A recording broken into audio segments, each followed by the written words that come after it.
आप सुन रहे हैं एक लव स्टोरी मृदविका के साथ सिर्फ पॉकेट एफएम पर। वो दोनों हॉस्पिटल से निकलकर डॉक्टर मधु के पास गईं, जिन्हें कुछ देर पहले ही डायरेक्टर अवस्थी से लेक्चर मिला था। उनके एक्सप्रेशंस बहुत खराब थे, जो उन्हें और अगली बना रहे थे। कीर्ति वो देखकर सेटिस्फाइड थी। उसे लग रहा था जैसे किसी बहुत गर्म दिन में वो आइसक्रीम खा रही थी और वो इतना रिफ्रेशिंग था कि उसकी बॉडी का रोम रोम खिल उठा था। ये मैटर नहीं करता था कि डॉक्टर मधु यूजुअली ऐसे रूडली ही ऑर्डर्स दिया करती थी और इंटर्न होने के नाते थोड़ा बहुत स्ट्रगल करना कोई बड़ी बात नहीं थी। लेकिन ये बहुत गलत बात थी कि वो बिना किसी रीजन के लोगों पर चिल्लाती रहती थी। उन्होंने किसी को फोर्स किया कि वो इन चीजों का ब्लेम अपने ऊपर ले और फिर उसे एक पर्सन की तरह भी ट्रीट नहीं किया। वो अनन्या की तरह कूल, स्मार्ट और केपेबल नहीं थी, इसलिए वो ये सब सुनती थी। लेकिन उस दिन डॉक्टर मधु उसे ब्लेम करने में नाकाम रही और उन्हें ही इसके लिए सफर करना पड़ा। क्या उन्हें ऐसा लग रहा था कि उन्हें एक थप्पड़ पड़ा है?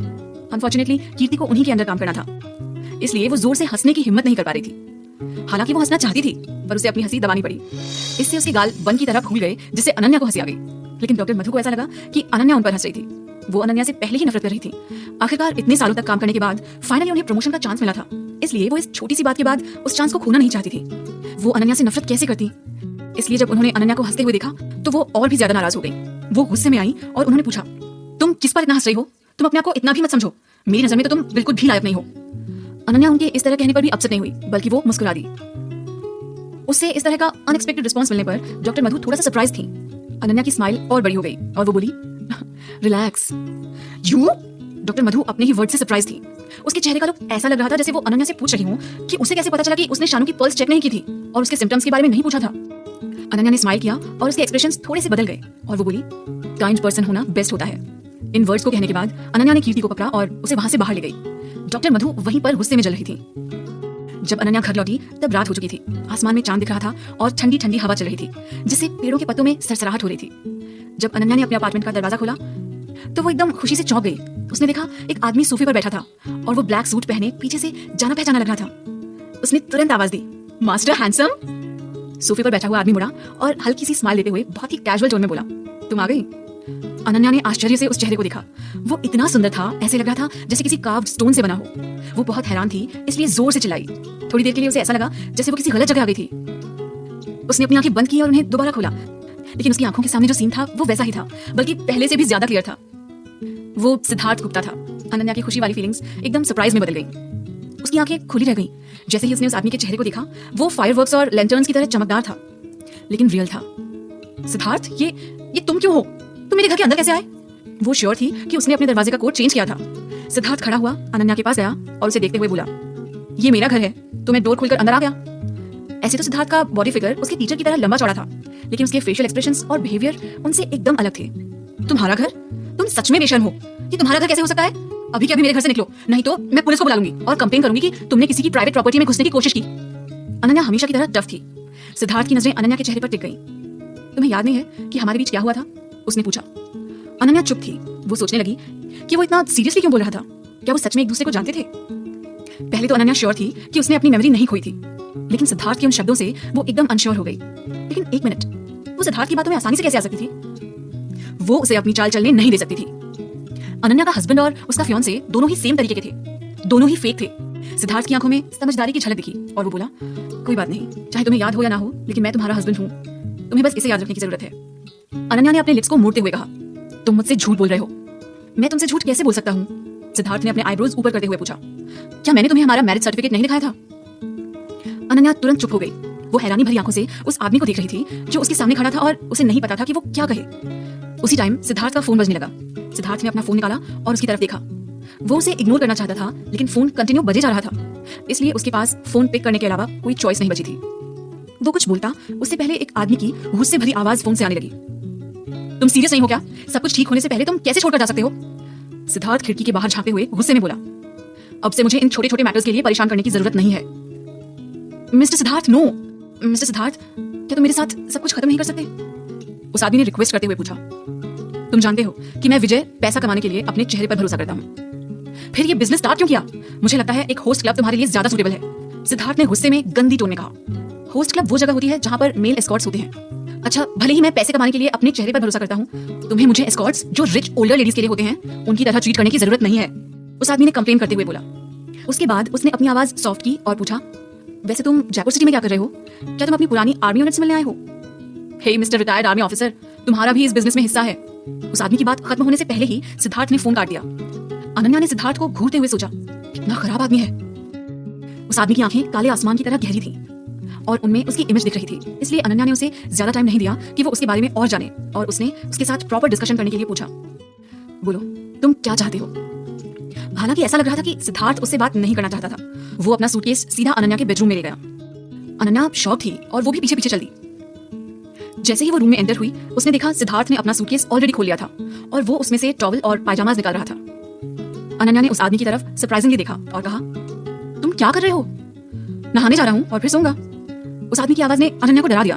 उसे लग रहा था जैसे वो रेडियो पर कोई हॉरर टॉक सुन रही थी। ये मेरा घर है और अगर तुम नहाना चाहते हो तो तुम्हें अपने घर जाना चाहिए। अनन्या ने सिद्धार्थ के हाथों से पायजामा छीना और उसे वापस सूटकेस में डाल दिया और फिर उसके कंधे से टॉवल लेने लगी। लेकिन सिद्धार्थ ने उसके हाथों को जल्दी से रोक दिया और कहा, तुम क्या कर रही हो, क्या तुम साथ में नहाना चाहती हो। सिद्धार्थ बोलते हुए उसकी तरफ झुका। उसकी हॉट ब्रेथ अनन्या के फेस पर पड़ी। अनन्या को लगा जैसे उसे कोई इलेक्ट्रॉनिक शॉक लगा था। वो हल्का सा शर्माई और उसने जल्दी से अपना हाथ छुड़ा लिया। उसके बाद उसने अपनी आवाज तेज की और चिल्लाते हुए बोली, मुझे कोई मतलब नहीं है कि तुम कौन हो। मैं तुम्हें अभी नहीं जानती और एक सिंगल मैन और वुमन का एक साथ रहना गलत है, इसलिए प्लीज जाओ। वो आदमी शांत दिखाई दे रहा था, लेकिन वो सच में एविल और साइको था। अनन्या उसे रोकने नहीं दे सकती थी, नहीं तो वो उसे पूरा खा जाता और हड्डियां भी बाहर नहीं फेंकता। इस कहानी में आगे क्या होगा जानने के लिए सुनते रहिए पॉकेट एफएम। आप सुन रहे हैं एक लव स्टोरी मृद्विका के साथ, सिर्फ पॉकेट एफएम पर। अनन्या ने सिद्धार्थ का सूटकेस बंद किया और उसे इग्नोर किया। उसके बाद उसने सूटकेस को अपने फ्रंट डोर से बाहर फेंक दिया। जब उसे रियलाइज हुआ कि सिद्धार्थ उसके पीछे नहीं आ रहा था, तब अनन्या चिल्लाई, हे आदमी जो अंदर हो, मैंने तुम्हारा सूटकेस ऑलरेडी बाहर फेंक दिया है, मुझे ब्लेम मत करना अगर कोई ले ले तो। घर में शांति थी। सिद्धार्थ ने कोई रिस्पॉन्स नहीं दिया, ना ही वो बाहर गया। क्या तुम अज्यूम कर रहे हो कि अपार्टमेंट के सामने से इसे कोई लेकर नहीं जाएगा। अनन्या फ्रस्ट्रेशन में हंसने लगी और बोली, ठीक है, मैं इसे स्टेयर से नीचे फेंक दूंगी। फिर भी सिद्धार्थ का कोई रिस्पॉन्स नहीं आया। अनन्या ने उसको धमकाते हुए कहा, मैं सच में इसे नीचे फेंक रही हूँ। वो अनन्या के लिए होश उड़ाने वाला मोमेंट था। वो आदमी उसे कंप्लीटली इग्नोर कर रहा था। क्या बकवास आदमी था वो एक प्राउड, नोबल और सोफिस्टिकेटेड आदमी होने के बावजूद भी किसी के घर में फोर्सफुली कैसे जा सकता था। अनन्या वापस अपने कमरे में गई और सिद्धार्थ को ढूंढने लगी, लेकिन वो ऑलरेडी बाथरूम में जा चुका था। बाथरूम की दीवारें साउंड प्रूफ नहीं थी, इसलिए बहते हुए पानी की आवाज बाहर आसानी से सुनाई दे रही थी और बाथरूम के दरवाजे में थोड़ा सा ट्रांसपेरेंट ग्लास होने की वजह से अनन्या उसकी थोड़ी सी धुंधली बॉडी देख पा रही थी। अचानक से माहौल थोड़ा सा अजीब हो गया था। ये सब देखते ही अनन्या का चेहरा एम्बेरसमेंट में लाल हो गया। वो किसी स्ट्रेंजर के घर में शावर लेने की हिम्मत कैसे कर सकता है। उसने कौन सा ड्रग ले रखा था। शायद उसे बाद में उसकी पल्स चेक करनी चाहिए, या शायद उसे उसकी सीधे पुलिस को रिपोर्ट करनी चाहिए और उसकी जगह उन्हें देखना चाहिए। लेकिन अगर उसने पुलिस को फोन किया और उन्होंने प्रूव कर दिया कि वो लीगली सिद्धार्थ से शादी कर चुकी है, तो क्या इससे उसे यहाँ रहने का राइट नहीं मिलेगा। बहते पानी की आवाज अचानक बंद हो गई। अनन्या ने खुद को फिर से शांत किया और खुद को मजबूत किया, जैसे कोई मार्शल आर्ट हीरो लड़ने की तैयारी कर रहा हो। सिद्धार्थ, तुम मेरे बारे में क्या पसंद करते हो? तुम इतने डिटरमिन्ड क्यों हो? मेरे लुक्स बुरे नहीं हैं, लेकिन तुम बहुत हैंडसम हो। तुम्हारे लिए एक ब्यूटीफुल वुमन को ढूंढना मुश्किल नहीं होना चाहिए, फिर भी तुम मुझे ही क्यों? अनन्या की बात खत्म होने से पहले ही सिद्धार्थ ने कैजुअली उसे काटते हुए कहा, मैंने कब कहा कि मैं तुम्हें लाइक करता हूँ? अनन्या सरप्राइज हो गई। उसके एक्सप्रेशंस बदल गए। अगर तुम मुझे पसंद नहीं करते तो तुमने मुझसे शादी क्यों की? उसने गुस्से से पूछा। क्योंकि तुम मुझे लाइक करती थी और तुम मुझसे शादी करना चाहती थी। सिद्धार्थ ने शांति से जवाब दिया। मैं तुम्हें लाइक करती हूँ? अनन्या सरप्राइज थी और उसने यकीन नहीं करते हुए उससे पूछा, लेकिन सिद्धार्थ ने इसे एक क्वेश्चन के बजाय एक स्टेटमेंट के रूप में माना, तो उसने जवाब दिया, हाँ मुझे पता है। अनन्या इतनी शॉक थी कि वो एक वर्ड भी नहीं कह सकती थी। उसे सडनली किसी की जान लेने की इच्छा महसूस होने लगी। ये अजीब आदमी जबरदस्ती उसके घर में रह रहा था, फिर भी वो ऐसे एक्टिंग कर रहा था जैसे उसे हेवन भेजा गया हो। वो आदमी कितना एरोगेंट था। बाथरूम का दरवाजा खुला और सिद्धार्थ बाहर आया। उसके ऊपर की बॉडी पर कोई कपड़ा नहीं था और नीचे की बॉडी पर टॉवल रैप किया हुआ था। इससे उसकी स्ट्रॉन्ग बॉडी का पता लग रहा था। उसके बाल अभी भी गीले थे और उनमें से पानी की बूंदें गिरकर उसके नेक पर पड़ रही थी और उसके एब्स दिख रहे थे और वो बहुत ज्यादा हैंडसम दिख रहा था। अनन्या ने खुद को पीछे किया। उसके पीछे खड़े होकर कंप्लेन करते हुए बोली, तुम क्या कोई एग्जीबिशन में लगाने वाली पेंटिंग हो? तुमने कपड़े क्यों नहीं पहने? मेरे कपड़े मेरे सूटकेस में हैं, लेकिन तुमने मेरा सूटकेस बाहर फेंक दिया। सिद्धार्थ ने खुद को बचाते हुए जवाब दिया। अनन्या ने गुस्से में अपने दांत भींचे और जल्दी से बाहर चली गई। उसी टाइम सिद्धार्थ का फोन बजा। ये एक मैसेज था, इसलिए उसने अपना हाथ बढ़ाया और फोन को देखा। पहला मैसेज एक औरत की फोटो थी। औरत बहुत ही गोरी और अच्छी दिख रही थी। उसके कर्ली बाल एक बन में बंधे हुए थे और वो यंग दिख रही थी और उसकी स्माइल बहुत ही ब्राइट और चेयरफुल थी। सेकंड मैसेज में कुछ लिखा हुआ था। थर्ड मैसेज रीड किया हुआ था और फोर्थ मैसेज एक वीडियो था। लेकिन सिद्धार्थ उस वीडियो को देखने में इंटरेस्टेड नहीं था और उसका उसे प्ले करने का कोई इरादा नहीं था। जब सिद्धार्थ ऊपर देख रहा था तब गलती से उसके हाथ से वीडियो पर प्ले का बटन दब गया और उसी टाइम वीडियो प्ले हो गया और उसके फोन में से एक औरत की अजीब सी अनक्लियर आवाजें आने लगी। अनन्या थोड़ा सा सरप्राइज हो गई और उसने कंफ्यूजन में सिद्धार्थ की तरफ देखा। ये कैसी आवाज थी? क्वेश्चन पूछने के बाद उसका दिमाग घूमने लगा और अचानक उसके दिमाग में एक डर्टी इमेज आई जिसमें एक आदमी और औरत प्यार कर रहे थे। अनन्या की आंखें सरप्राइजिंगली और बड़ी हो गईं और सिद्धार्थ को घूरने लगी। यू उसकी जीभ जैसे बंध गई हो और उसके वर्ड्स जैसे गले में ही अटक गए हो और उसके गाल लाल हो गए। लेकिन सिद्धार्थ नॉर्मल था, उसके एक्सप्रेशंस भी हमेशा की तरह शांत थे। उसने जैसे ही नीचे देखा, अपनी नजर फोन पर डाली और उस वीडियो को बंद किया और फिर अनन्या की तरफ देखा और कहा, क्या क्या ये अजीब था? अनन्या उसे कुछ किक्स मारने के लिए डेस्परेट हो रही थी। वो अपने मन में गुस्से में उसे मॉन्स्टर और एविल कई बार बुलाती थी। एक डॉक्टर होने के नाते इसमें कुछ भी स्ट्रेंज नहीं था। ये केवल ह्यूमन बॉडी की एक नीड है। लेकिन इस तरह की वीडियो चलाना, वो भी किसी फीमेल स्ट्रेंजर के घर में, तुम्हें नहीं लगता क्या कि ये गलत है, बहुत गलत है? इस बार सिद्धार्थ शॉक हो गया और अनन्या को कुछ सेकंड तक ब्लैंक होकर घूरने के बाद वो सरप्राइजिंगली बोला, तुमने फिर से मुझे कुछ नया सिखाया है। इसके बाद वो चुप हो गया। उसकी हिम्मत कैसे हुई उसे यूं चिढ़ाते हुए देखने की? अनन्या के गाल तुरंत लाल हो गए और वो चिल्लाई, जल्दी करो, अपने कपड़े पहनो और मेरे अपार्टमेंट से निकलो। जैसे ही वो मुड़कर रूम से जाने लगी, तभी सिद्धार्थ ने कैजुअली कहा, तुम पक्का ही एक डॉक्टर हो? भले ही वो एक सिंपल सा मैसेज हो, लेकिन तुम्हारे दिमाग में ह्यूमन बॉडी की नीड जैसी टर्म आ गई। अनन्या को ऐसा लगा जैसे वो कोई बॉम्ब है और अगर वो यहाँ खड़ी रही तो शॉक में ही वो बॉम्ब फट जाएगा। ऐसा इसलिए था क्योंकि उसकी बॉडी बाहर से तो जल रही थी, लेकिन अंदर से वो बहुत सॉफ्ट थी। सिद्धार्थ ने नफरत दिखाते हुए कहा, गंदे दिमाग वाले लोग कुछ भी गंदा सुनते हैं तो उसे ऐसे ही कहते हैं। फिर वो घूमा और उसे गंदा कहने लगा। अनन्या ने नजरें नीचे की और सोचने लगी, क्या वो सच में एक मैसेज था और कुछ नहीं? अचानक उसे हेल्पलेस फील होने लगा क्योंकि उसकी बॉडी बहुत वीक फील कर रही थी। वो सच में एक्सप्लेनेशन देना चाहती थी, लेकिन वो जैसे ही कुछ बोलने के लिए मैनेज कर ही रही थी, इससे पहले सिद्धार्थ उसे कट करते हुए बोला, तुम बाहर नहीं जा रही? क्या तुम मुझे चेंज करते हुए देखना चाहती हो? अनन्या का चेहरा एकदम लाल हो गया। वो एक सेकंड भी वहां नहीं रुकना चाहती थी, इसलिए वो जल्दी से बाहर आई जैसे वो अपनी लाइफ बचा रही हो। वो हैंडसम आदमी उसे तिरछी नजरों से देख रहा था, लेकिन उसने कुछ नहीं किया, बस स्माइल की। उसके बाद उसने अपना सूटकेस खोला और उसमें से लाइट कलर के नाइट वेयर्स निकाले। लेकिन कपड़े पहनने के बाद ही उसके फोन पर एक दूसरा मैसेज आया, विजय, ये अच्छा वीडियो था ना, है ना? अगर तुम इससे सीखोगे तो तुम्हारे साथ वाली औरत को कभी पता नहीं चलेगा कि तुम्हारा फर्स्ट टाइम है। मैसेज को रीड करने के बाद सिद्धार्थ ने विजय को तुरंत ब्लॉक लिस्ट में डाल दिया। उसके बाद उसने अपने असिस्टेंट को फोन किया और उसे गुस्से में बोला, क्या विजय ने ये नहीं कहा था कि वो पैसा कमाने के लिए अपने फेस पर डिपेंड रहता है? तो फिर उसे खुद का ही फेस यूज करने दो जितना वो चाहता है। जितनी जल्दी हो सके उसने बात खत्म की और फिर सिद्धार्थ ने फोन काट दिया। उसके आसपास की हवा अचानक ठंडी हो गई, इतनी ठंड हो गई कि जैसे उसे लगा कि अगर कोई मुश्किल से सांस लेगा तो उसकी सांस जम जाएगी। इस कहानी में आगे क्या होगा जानने के लिए सुनते रहिए पॉकेट एफएम।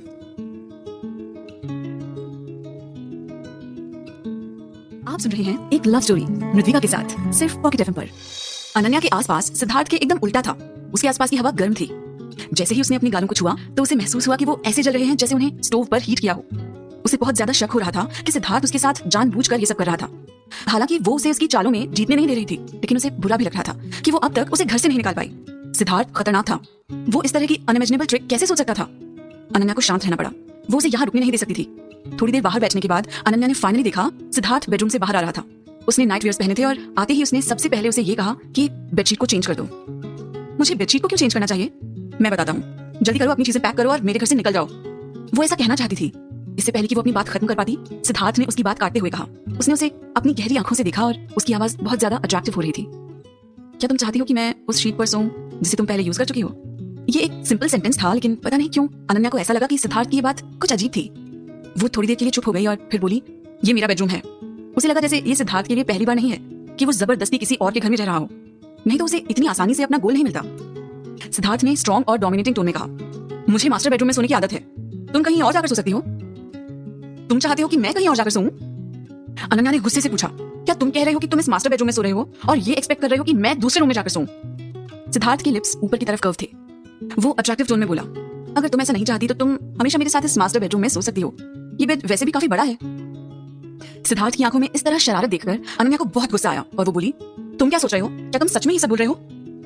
सिद्धार्थ ने हंसते हुए कहा, तुम्हें जो करना था मेरे जैसे ही इस बेड पर सोने के लिए, वो तुम पहले ही कर चुकी हो और अब तुम इसे हार्ड बनाकर खेल रही हो। और ये बोलते हुए सिद्धार्थ अचानक अनन्या के क्लोज आ गया और उसे दीवार के अगेंस्ट धक्का देने लगा और अपनी बाहों में ट्रैप करने लगा। वो अनन्या के बहुत पास आ गया था। सिद्धार्थ अपने आप को शांत रखने की कोशिश लगातार कर रहा था। उनके बीच में एक अजीब सी फीलिंग थी। अनन्या ने हड़बड़ाहट में पीछे होना चाहा, लेकिन उसके पीछे दीवार थी, इसलिए वो कहीं नहीं जा सकती थी। इसलिए वो नर्वस हो गई और बोली, नो, ये नहीं हो सकता, बकवास बंद करो। अनन्या ने इस तरह रिएक्ट नहीं किया कि जैसे उसे कुछ याद नहीं है कि क्या हुआ था और उसे गिल्टी हो रही थी, बल्कि उसने ये रिएक्ट किया कि उस आदमी की पावरफुल प्रेजेंस उसे अजीब तरह से डरा रही थी। अनन्या ने अपनी मुट्ठी बंद कर ली और अपने आप को कंपोज किया। फिर वो गुस्से से बोली, तुम जरूर कोई सपना देख रहे हो अगर तुम्हें लगता है कि मैं तुम्हारे साथ सोऊंगी। ये कहने के बाद अनन्या झुककर सिद्धार्थ के बाजू के नीचे से निकल गई, लेकिन सिद्धार्थ ने उसे नहीं रोका, जैसे कि उसे ये सब देखकर मजा आ रहा था। अनन्या अपने बेडरूम में गई और उसने अपनी कबर्ड से उसके कपड़े लिए और पास वाले गेस्ट बेडरूम की तरफ जाने लगी। हालांकि वहां जाने के बाद उसे एहसास हुआ कि कुछ सही नहीं हो रहा था। क्या वे उसे अपार्टमेंट से बाहर निकालने की बात नहीं कर रहे थे? कन्वर्सेशन कैसे चेंज हो गई कि वो मास्टर बेडरूम में रुक सकता था और वो कैसे गेस्ट रूम में आकर उस बात को खत्म कराई थी? ये क्या हो रहा था? वो उसे घर से बाहर निकालना चाहती थी, लेकिन उसके बदले वो खुद कैसे निकल गई? सिद्धार्थ ने उसे इतना गुस्सा दिला दिया था कि वो सारे लॉजिक भूल गई। नहीं, ऐसा नहीं है।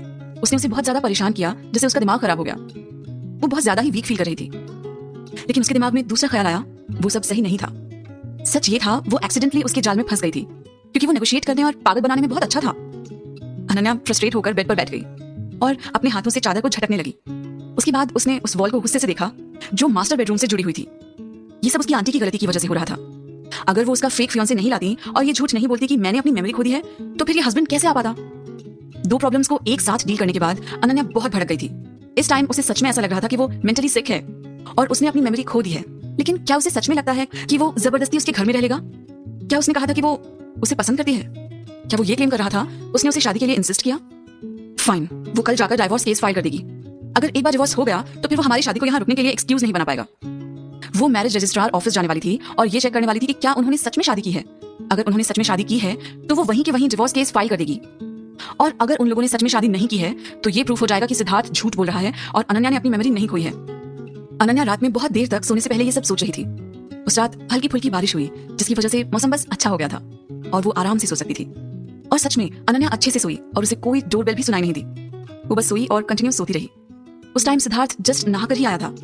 उसने बाथरोब पहन रखा था और उसके बालों में से पानी टपक रहा था, और फिर उसने डोरबेल सुनी जो बहुत देर से बज रही थी। ऐसा लग रहा था कि किसी का दरवाजा खोलने का कोई इंटेंशन ही नहीं था, इसलिए वो अपने बालों को टॉवल से सुखाता हुआ ही बाहर गया। उसने अनन्या के बेडरूम में झांका और फिर फ्रंट डोर खोलने चला गया। दरवाजे पर एक छोटा बच्चा खड़ा था। वो मुश्किल से 3-4 साल का था और उसकी स्किन बहुत व्हाइट थी और वो थोड़ा सा चबी था। वो डॉल जैसा लग रहा था। जब लिटिल शानू ने देखा कि दरवाजा सिद्धार्थ ने खोला है तो वो थोड़ा सा घबरा गया। उसका मुंह शॉक में खुला रह गया और वो बोला, ये बिग ब्रदर सच में गुड लुकिंग है। लेकिन वो यहाँ बिग ब्रदर के घर क्यों आया था? वो तो यहाँ बिग सिस्टर से मिलने आया था। सिद्धार्थ ने उस छोटे से चबी बॉय को देखा। अगर उसे अच्छे से याद था तो अनन्या की लाइफ में इस एज का कोई बच्चा नहीं था। वो कौन था? सिद्धार्थ और वो बच्चा एक दूसरे को सीरियसनेस में घूर रहे थे। थोड़ी देर घूरने के बाद लिटिल शानू को अपनी आंखों में दर्द होने लगा, इसलिए उसने अपनी आंखें झपकाई और बोला कि मैं यहाँ दीदी के लिए आया हूँ। क्या ये दीदी का घर नहीं था? उनकी जगह ये बिग ब्रदर का घर क्यों था? लिटिल शानू थोड़ा सा परेशान हो गया और वो हेल्प के लिए इधर उधर देखने लगा। सिद्धार्थ अपने हाथों में पड़े टॉवल से अपने बाल सुखाने लगा। उसी टाइम मिसेस ठाकुर भी वहां आ गई। जब उन्होंने उस टॉल और हैंडसम आदमी को दरवाजे पर खड़े देखा तो वो भी सरप्राइज हो गई। हंसते हुए बोली, हेलो, मैं मिस अनन्या सिंह को ढूंढ रही हूँ। हमने कल उनका अपॉइंटमेंट लिया था और हम यहाँ एक्यूपंक्चर सेशन के लिए आए हैं। मिसेस ठाकुर ने जब कल अनन्या को देखा था तो उन्हें लगा कि वो अभी बहुत यंग है और उन्होंने अज्यूम किया था कि वो अभी तक सिंगल है। कौन कहेगा कि उसका एक बॉयफ्रेंड भी है। जब सिद्धार्थ अपने बालों को सुखा रहा था तब उनका फेस टॉवल से कवर हो रहा था, लेकिन ये दिख रहा था कि वो बहुत कूल और हैंडसम था। सिद्धार्थ ने जब ये रियलाइज किया कि ये अनन्या के पेशेंट्स हैं तो उसने दरवाजा बंद नहीं किया, और जैसे ही वो अनन्या को बुलाने जा रहा था उसने देखा कि अनन्या अपने बेडरूम से बाहर आ रही थी। शोर होने से वो उठ गई थी। उसने अपनी आंखें रब की जैसे वो किसी सपने से उठी हो और उसने ब्लर आंखों से देखते हुए पूछा, ये कौन है? तुम्हारा पेशेंट, सिद्धार्थ ने अपने बेडरूम में जाने से पहले कहा। अनन्या ने देखा एक माँ और उनका बेटा दरवाजे पर खड़े हैं। तब उसे याद आया कि उनका एक अपॉइंटमेंट था, तो उसने तुरंत उनका वेलकम किया और अपने अपार्टमेंट में आने को बोला। इस कहानी में आगे क्या होगा जानने के लिए सुनते रहिए पॉकेट एफएम। आप सुन रहे हैं एक लव स्टोरी मृतिका के साथ, सिर्फ पॉकेट एफएम पर। आई एम सॉरी, मैं कल रात थोड़ा लेट सोई थी। कोई बात नहीं, हम थोड़ा जल्दी आ गए। हम तुम्हें परेशान करने के लिए माफी मांगते हैं, मिसेस ठाकुर ने पोलाइटली बोला। अनन्या ने जितना जल्दी हो सके अपना फेस वॉश किया और ब्रश किया। उसके बाद उसने गेस्ट के लिए चाय बनाई और कहा, आई एम सॉरी, मैंने आपको वेट कराया। मिसेस ठाकुर प्लीज चाय लीजिए। चाय की एक सिप पीने के बाद मिसेस ठाकुर स्माइल करते हुए बोली, तुम्हें इतना सब करने की कोई जरूरत नहीं है। मेरा नाम प्रियंका सिंह ठाकुर है और अगर तुम्हें बुरा न लगे तो तुम मुझे अब से प्रियंका दीदी बुला सकती हो। ओके प्रियंका दीदी। अनन्या ने सिर हिलाया और फिर शानू की तरफ देखा और स्माइल की। शानू थोड़ा सा शर्मा गया जब उसने अनन्या की आंखों में देखा, इसलिए वो जल्दी से प्रियंका के पीछे छुप गया। क्या ये शाय है? ये सच में तुम्हें बहुत लाइक करता है। जब इसे पता चला कि हम यहाँ तुमसे मिलने आ रहे हैं तो ये बहुत एक्साइटेड हो गया, प्रियंका ने बताया। अगर उनका बेटा किसी को पसंद नहीं करता तो ये डायरेक्टली उन्हें इग्नोर कर देता है। तो फिर वो इतना क्यों शर्मा रहा है और नर्वस क्यों है? मम्मी, शानू ने ब्लश किया जैसे वो अपनी मम्मी को धीरे से वार्न कर रहा था। प्रियंका ने अनन्या की तरफ हेल्पलेस स्माइल से देखा। अनन्या ने भी शानू के गालों को टच करते हुए स्माइल की। शानू थोड़ा सा चबी था लेकिन उसका हैंडसम चेहरा जल्दी से लाल हो गया। वो शर्माते हुए बहुत ज्यादा क्यूट लग रहा था। इससे अनन्या का दिल पिघल गया। एक्यूपंक्चर सेशन 2 पार्ट्स में सेपरेटेड था और उनमें आधे घंटे का ब्रेक था। पहले सेशन के बाद ही शानू की कंडीशन बहुत ज्यादा इंप्रूव हो गई थी। प्रियंका इसके लिए बहुत थैंकफुल थी। अनन्या से बात करने के बाद उसे एहसास हुआ कि वो जस्ट अभी हॉस्पिटल से आई थी और उसने याद दिलाया कि उसे थोड़ा रेस्ट भी करना था, जैसे कि उसने सभी चीजों की लिस्ट बना दी हो और उसे सावधान रहने को कहा। अनन्या को लगा कि उसका दिल भर आया था क्योंकि कल हॉस्पिटल में जो भी हुआ था उसकी वजह से अनन्या ने प्रियंका को देखकर यही सोचा था कि वो बहुत प्राउडी और एरोगेंट वुमन है और उसके साथ डील करने में मुश्किल होगी। लेकिन उसको थोड़ा जानने के बाद उसने महसूस किया कि वो सच में एक अच्छी पर्सन है, और हाँ, वो उन्हीं के लिए अच्छी है जिन्हें वो सही समझती है। अचानक प्रियंका बोली कि उसे कुछ चाहिए और उसके लिए उसे बाहर जाना पड़ेगा। इसलिए उन्होंने अनन्या से शानू का ख्याल रखने को कहा। जैसे ही शानू ने ये सुना, उसने तुरंत अनन्या को हग कर लिया और इसके बाद उसने अपना सर उठाया और अनन्या को किस कर दी। अनन्या को बहुत अच्छा लगा और उसने भी तुरंत ही छोटे बच्चे के गाल पर किस कर दी। प्रियंका खुशी से मुस्कुराई। उसके बाद वो मुड़ी और शांति से चली गई। जब प्रियंका वहां नहीं थी, तब अनन्या को कीर्ति का फोन आया। कीर्ति ने कहा उस ब्राउन पाउडर के रिजल्ट्स आ चुके थे और वो उन्हें सीधा अनन्या को भेज रही थी। अनन्या ने जब वो रिजल्ट्स देखे तो वो बहुत शॉक्ड हो गई। अगर शानू उसके घर में नहीं होता तो वो सीधा तूफान की तरह जीवन क्लिनिक पहुंच जाती। जब अनन्या फोन पर थी, तब शानू कमरे में बॉल से खेल रहा था। इसलिए जब सिद्धार्थ बाहर आया तो वो उसके पास चला गया। सिद्धार्थ बहुत टॉल था और गुस्से से भरा हुआ था। शानू डर गया। वो भागकर अनन्या के पास गया और उसे हग करते हुए कहा, दीदी। और फिर वो अनन्या की बाहों में छिपकर सिद्धार्थ को देखने लगा। अनन्या ने सिद्धार्थ की तरफ देखा और फिर शानू की तरफ देखकर स्माइल की और फिर कहा, मेरे रूम में एक पजल स्क्वायर है, क्या तुम उसे सॉल्व करना चाहोगे? शानू ने सर हिलाने से पहले जल्दी से एक बार सिद्धार्थ को देखा। पजल स्क्वायर एक बहुत ही सिंपल डिज्नी स्टाइल का था, लेकिन शानू को बहुत अच्छा लगा और उसने अपना फोकस उसे सॉल्व करने में लगा दिया। शानू की पजल सॉल्व करने में हेल्प करने के बाद अनन्या ने दरवाजा बंद किया और बाहर आ गई। क्या तुम कहीं बाहर जा रहे हो? उसने जब देखा कि सिद्धार्थ पानी पी रहा है और उसे देखकर ऐसा लग रहा है कि वो कहीं जाने वाला है, तो अनन्या ने पूछा। वो उससे डिवोर्स लेने का प्लान कर रही थी। अगर वो वापस नहीं आता तो वो ये सब कैसे करेगी? इससे पहले कि सिद्धार्थ उसके क्वेश्चन का आंसर देता कि डोरबेल बजी। अनन्या के पास पहले दरवाजा खोलने के सिवाय कोई और ऑप्शन नहीं था। प्रियंका लौट आई थी। उसके हाथों में न्यूट्रिशनल प्रोडक्ट से भरा हुआ एक बड़ा सा बैग था और उसने ये सीधा अनन्या के हाथ में पकड़ा दिया और कहा, ये सब कुछ अच्छे हैं तुम्हारी रिकवरी के लिए, इन्हें टाइम से खाना याद रखना। प्रियंका पहले तो अनन्या को पैसे देना चाहती थी, लेकिन उसके बारे में जानने के बाद उसने सोचा कि पैसा तो देना ठीक नहीं रहेगा और अनन्या भी जस्ट हॉस्पिटल से डिस्चार्ज हुई है, तो उसके लिए न्यूट्रिशनल प्रोडक्ट खरीदना ही बेस्ट ऑप्शन था। अनन्या सरप्राइज्ड और इमोशनल दोनों थी। अच्छा, तो इसलिए प्रियंका ये प्रोडक्ट्स खरीदने बाहर गई थी। वो इतनी ज्यादा इमोशनल हो गई थी कि उसे पता नहीं था कि क्या कहा जाए। प्रियंका ने पूछा, शानू कहाँ है? उसका एक्यूप्रेशर सेशन होने के बाद वो रूम में खेल रहा है। अनन्या के पास कोई चॉइस नहीं थी, लेकिन उसने सिद्धार्थ को बाहर किया और उसकी जगह शानू को ले आई। उसी टाइम प्रियंका ने नोटिस किया अपार्टमेंट में कोई और भी है। वो जानती थी कि ये उसका बॉयफ्रेंड था, लेकिन जैसे ही वो उसे ग्रीट करने वाली ही थी कि उसकी आंखें सरप्राइजिंगली उसका फेस देखने के बाद शॉक्ड हो गई। ये आदमी यहाँ क्यों है? उनकी आंखें मिली। उस आदमी का हैंडसम चेहरा ठंडा पड़ गया और उसकी आंखें डल हो गई थी। प्रियंका बहुत नर्वस हो गई और उसका दिल तेजी से धड़कने लगा। उसके लिप्स जरा से हिले। वो बात करना चाहती थी, लेकिन उसने देखा कि वो आदमी गुस्से में कहीं और देख रहा था। उसके लंबे हाथों से उसने अपने सामने रखे कप को पकड़ा और पानी का एक सिप लिया। क्या वो ये कहना चाह रहा था कि वो उससे बात नहीं करना चाहता? प्रियंका ने जल्दी से अपने शब्दों को बोलने से पहले ही वापस ले लिया। सिद्धार्थ ने कप नीचे रखा और वो दरवाजे से बाहर चला गया। उसे जाता देखकर प्रियंका के इमोशंस कुछ अजीब से थे। जब शानू बाहर आया, प्रियंका ने उसे देखकर प्यारी सी स्माइल की और उसे गोद में उठा लिया। प्रियंका दीदी, आपको इतना सब करने की जरूरत नहीं है, प्लीज ये सब वापस ले लीजिए। अनन्या ने कहा, मैं बस कुछ ही न्यूट्रिशनल प्रोडक्ट के पैकेट खरीद कर लाई हूँ जो तुम्हारी बॉडी की ग्रोथ के लिए अच्छे हैं। ये उन लोगों के लिए परफेक्ट है जो अभी अभी हॉस्पिटल से डिस्चार्ज होकर आए हैं। तुम्हें इतना कुछ बोलने की जरूरत नहीं है। अगर तुम इन्हें एक्सेप्ट नहीं करती तो इसका मतलब तुम मुझे सिस्टर की तरह नहीं ट्रीट कर रही हो। प्रियंका ने दुखी होते हुए कहा। ये सुनकर अनन्या सोच में पड़ गई। प्रियंका ने बाहर हो रहे अंधेरे की तरफ देखा और कहा, बहुत देर हो गई है, अब हमें जाना चाहिए। अगर तुम्हारे पास आने वाले दिनों में टाइम हो तो हम साथ में कहीं बाहर चलेंगे। अनन्या ने स्माइल किया और सर हिलाया और कहा, ओके, तो फिर ये फाइनल है। इस बार तो मैं ये ले रही हूँ, लेकिन आगे से आप ये कभी मत खरीदना। Okay okay okay. प्रियंका खुशी से हंसने लगी। उसके बाद उसने शानू को उठाया और चली गई, लेकिन दरवाजा बंद करने के बाद प्रियंका कुछ सोचने लगी। उसने शानू की तरफ देखा जो वहां से नहीं जाना चाहता था और पूछा, क्या वो भैया दीदी का ट्रीटमेंट करने आए थे? शानू ने कंफ्यूज होते हुए अपना सर हिलाया और कहा, नो। उसके बाद प्रियंका ने पूछा, क्या ये वही थे जिन्होंने हमारे लिए दरवाजा खोला था? शानू ने प्यार से अपना सर हिलाया और कहा, यस। प्रियंका को यकीन नहीं हो रहा था। उसे पहले लगा था कि दरवाजा किसी और ने खोला है। आखिरकार वो उसका चेहरा क्लियरली नहीं देख पाई थी, इसलिए उसने एक्सपेक्ट नहीं किया था कि वो सिद्धार्थ हो सकता है, एक मिस्टीरियस और मूडी लड़का जो मिलिट्री फैमिली से बिलोंग करता है। अनन्या के साथ कैसे है? अनन्या और सिद्धार्थ, ये दोनों कपल थे? कितना अनबिलीवेबल है ये। क्या वो कुछ गलत समझ रही थी? प्रियंका और उसके बेटे को गुड बाय कहने के बाद अनन्या को फाइनली रियलाइज हुआ कि सिद्धार्थ चला गया था। ये आदमी परछाई की तरह आता है और चला जाता है, और उसे तो ये भी नहीं पता था कि वो वापस भी आएगा या नहीं। वो अभी ये सब सोच ही रही थी कि अब वो सिद्धार्थ को दोबारा कैसे ढूंढेगी कि उसके फोन पर कीर्ति का कॉल आ गया। कीर्ति जीवन क्लिनिक पहुंच चुकी थी और बाहर उसका वेट कर रही थी। अनन्या जल्दी से थोड़ा सा फ्रेशन अप हुई और भागी। जब वो वहां पहुंची तो कीर्ति ने उसे देखा, उसे हग किया और उसके साथ जीवन क्लिनिक के अंदर जाने लगी। अनन्या थोड़ी सरप्राइज हुई और बोली, तुम्हारे पास काम नहीं है? कीर्ति ने हंसते हुए रिप्लाई किया, माना मैं एक इंटर्न हूं, लेकिन मुझे भी छुट्टी मिलती है। मुझे पता है तुम पर बड़ी मुश्किल आने वाली है, तो इसलिए तुम्हारी फ्रेंड होने के नाते मैं यहाँ तुम्हें सपोर्ट करने आई हूँ। कीर्ति उसे पकड़ते हुए बोली, मैं तुम्हारा स्ट्रॉन्ग बैकअप हूँ। अनन्या ने उसे प्यार से हग करने से पहले छेड़ा, तुम्हारे पास तो मसल्स नहीं है। अनन्या सच में चाहती थी कि उसकी फ्रेंड घर चली जाए, क्योंकि वो नहीं चाहती थी कि वो जीवन क्लिनिक के मैटर में बीच में पड़े। लेकिन उसे रियलाइज हुआ कि हो सकता है उसे कुछ हेल्प की जरूरत हो, इसलिए उसने उसकी बात मान ली। जीवन क्लिनिक के अंदर जब अनन्या गई तो उसने देखा वहां केवल ऋतिका ही नहीं थी। उसने अपने बड़े अंकल और आंटी को भी वहां देखा। वो तीनों साथ में खड़े थे और कुछ डिस्कस कर रहे थे जो उन लोगों के चेहरों पर साफ दिख रहा था। अनन्या ने जिस पहले इंसान को नोटिस किया था वो रितिका थी। उसने तुरंत अपना गला साफ किया। उसके एक्सप्रेशंस ठंडे हो गए थे। अनन्या की आंटी ने भी उन्हीं अजीब से एक्सप्रेशंस के साथ उसको देखा। केवल उसके बड़े अंकल ने उसे देखकर फ्रेंडली और अच्छे तरीके से स्माइल की और कहा, अनन्या तुम यहाँ? अनन्या ने भी अपने अंकल को देखकर स्माइल की और कहा, अंकल आप वापस आ गए? जब वो हॉस्पिटल में थी, अनन्या की आंटी ने बताया था कि उसके अंकल नहीं आ पाए क्योंकि उन्हें एक बिजनेस ट्रिप पर जाना पड़ा था। मैं बस कल रात ही वापस आया। मैंने तुम्हें कॉल करने की भी कोशिश की थी लेकिन तुमने कॉल पिक नहीं किया। मैं आज तुम्हें देखने के लिए और तुमसे मिलने के लिए आने ही वाला था। उसके अंकल ने अपनी सीट से खड़े होते हुए कहा, ओ बेटा तुम इतनी कमजोर कैसे हो गई हो? अनन्या के अंकल ने ब्लू कलर का विंटेज जैकेट पहन रखा था और उनके बाल थोड़े व्हाइट थे। वो अनन्या को ऐसे देख रहे थे जैसे उन्हें अनन्या की बहुत चिंता है, जैसे उसके दादाजी को थी। अनन्या उसके अंकल के होने की वजह से बहुत अलग थी। वो इतनी ज्यादा अलर्ट नहीं थी जितनी वो रितिका और अपनी आंटी के होने से होती है। इस कहानी में आगे क्या होगा जानने के लिए सुनते रहिए पॉकेट एफएम। आप सुन रहे हैं एक लव स्टोरी मृदविका के साथ सिर्फ पॉकेट एफएम पर। अंकल मुझे माफ कर दीजिए कि मेरी वजह से आपको चिंता हो गई। उसके अंकल ने उसे बैठने के लिए कहा और बोले, बेटा तुम ये क्या कह रही हो? तुम हमारी फैमिली में तब आई जब तुम 7 साल की थी और मैंने तुम्हें तब से बिल्कुल अपनी बेटी की तरह ही माना है। मेरे दिल में तुम बिल्कुल वैसे ही हो जैसे रितिका है। अनन्या ज्यादा देर खड़ी नहीं रह सकती थी, इसलिए वो कीर्ति के साथ आई और अंकल के सामने बैठ गई। कीर्ति थोड़ा सा नर्वस थी और उसने अपनी सीट को 5-6 बार एडजस्ट किया। अनन्या ने हंसते हुए जवाब दिया, मैं भी आपको दिल से मेरे सगे अंकल की तरह ही मानती हूँ।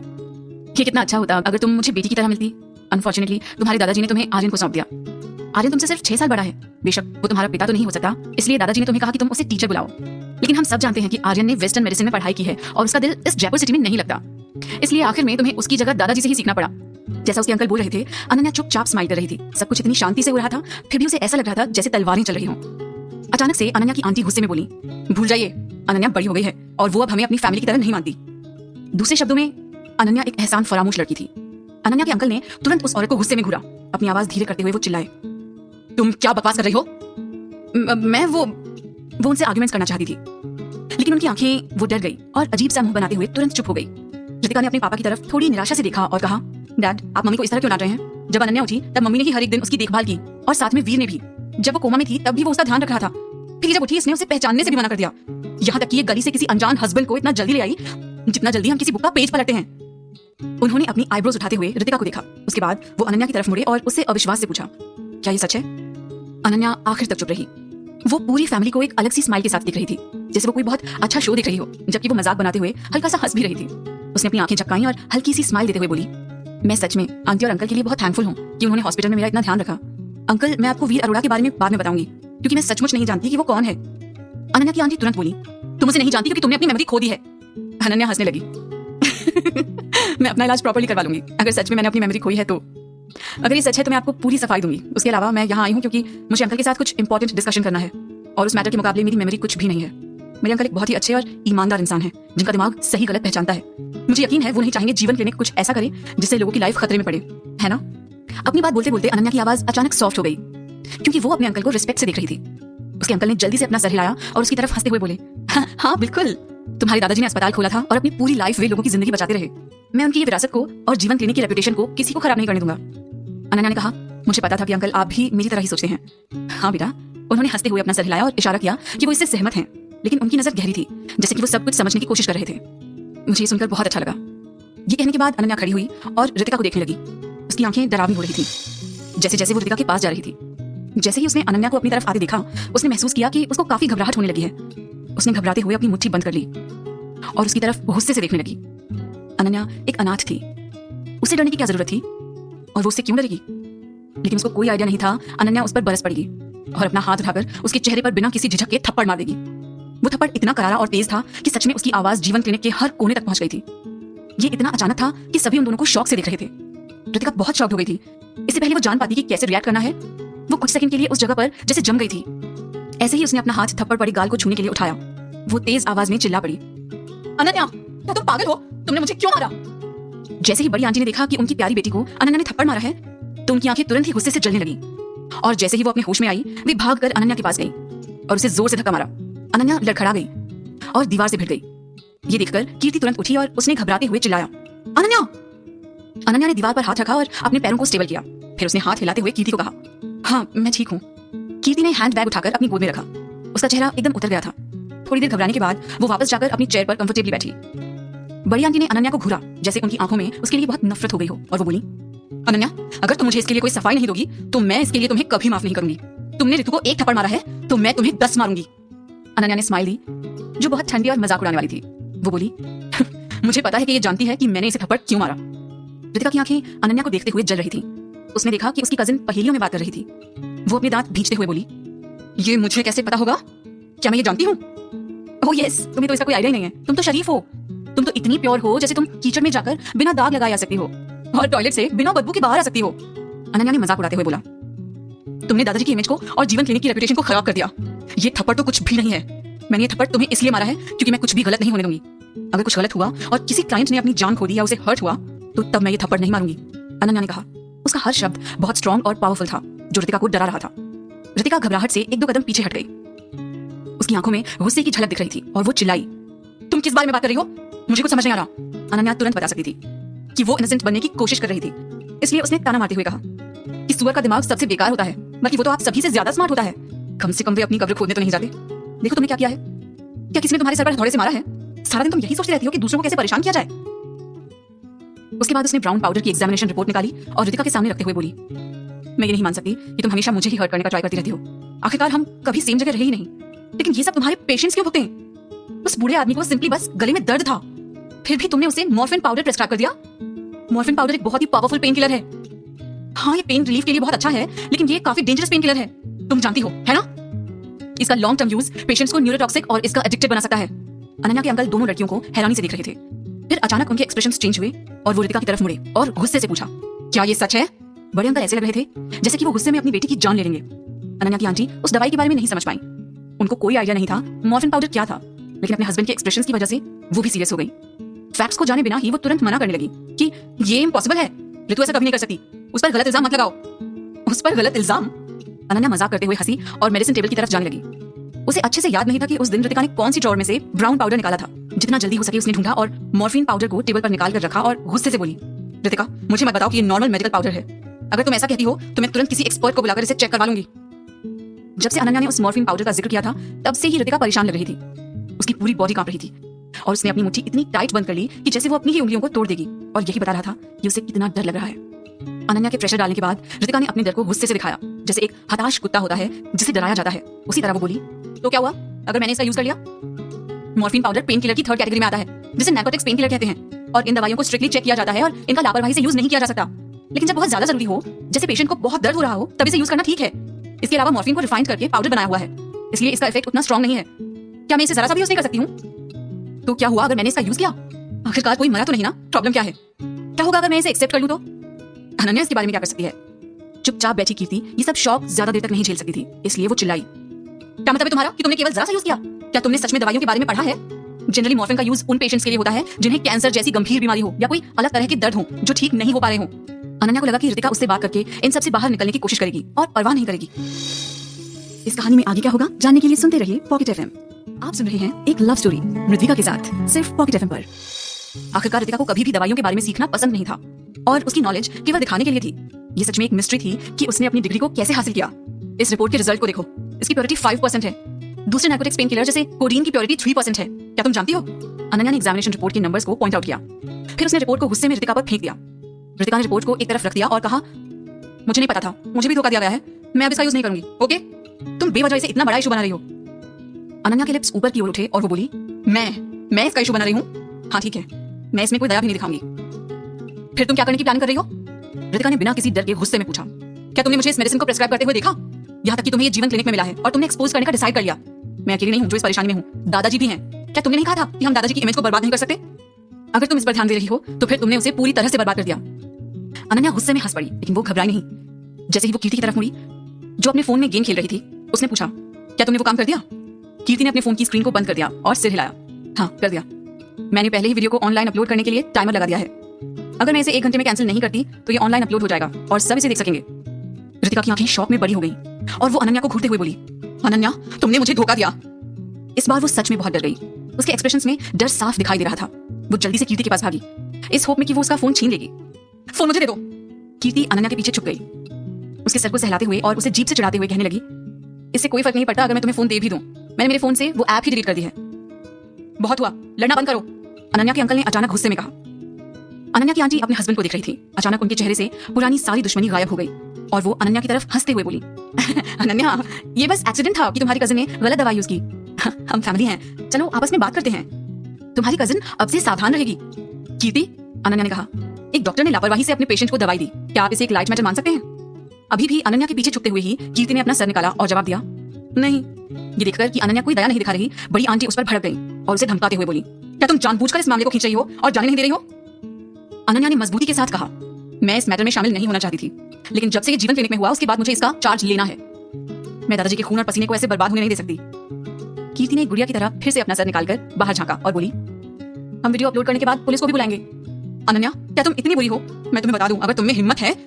रितिका अनन्या को धमकी देना चाहती थी, लेकिन उसके डैड ने गुस्से में उसकी बात को काट दिया और कहा, चुप रहो। उसकी बात सुने बिना ही उन्होंने रितिका के चेहरे पर एक थप्पड़ मार दिया और डांटा, तुम बदमाश हो, तुमने कुछ गलत किया, फिर भी तुमने उससे सबक नहीं सीखा। जो कुछ मैंने तुम्हें सिखाया है उसका क्या हुआ? ये थप्पड़ अनन्या के थप्पड़ की तुलना में बहुत तेज था, इसलिए रितिका के चेहरे पर तुरंत एक थप्पड़ का निशान दिखाई देने लगा। रितिका ने अपने गाल पर हाथ रखा और अपने डैड को अविश्वास के साथ देखा। उसने अपनी उदास लाल आंखों से अपने डैड की ओर देखा और किसी चिड़िया की तरह दर्द से चिल्लाई, डैड। जब अनन्या की आंटी ने देखा कि उनके पति कितने गुस्से में हैं, तो उन्होंने तुरंत एक कोमल आवाज में कहा, आप इतने गुस्से में क्यों हैं? ऋतु बस लोगों का इलाज करने की और उन्हें बचाने की कोशिश कर रही थी। लेकिन बड़े अंकल ने अपनी पत्नी पर अपना गुस्सा जाहिर करते हुए कहा, तुमने हमारी बेटी को बहुत बिगाड़ दिया है। उन्होंने अपनी पत्नी को एक तरफ कर दिया और धीरे से अनन्या से कहा, तुम्हारी कजिन इस समय गलत थी, उसके स्किल्स कभी भी तुम्हारे जितने अच्छे नहीं रहे, नहीं तो दादाजी ने तुमको कभी भी अपने वारिस के रूप में नहीं चुना होता। अब से जीवन क्लिनिक तुम्हारा है। कीर्ति ने अपना सिर फिर से बाहर निकाला और धीरे से कहा, मुझे नहीं लगता कि इसका स्किल्स से कोई लेना देना है, ये सही और गलत का मैटर है। बड़े अंकल खुश नहीं थे। अनन्या मदद नहीं कर सकती थी, लेकिन वो हंसी। उसने अपना गला साफ किया और अपने बड़े अंकल की ओर देखकर कहा, दादाजी पूरे जीवन एक डॉक्टर थे और उन्होंने अनगिनत लोगों को ठीक किया।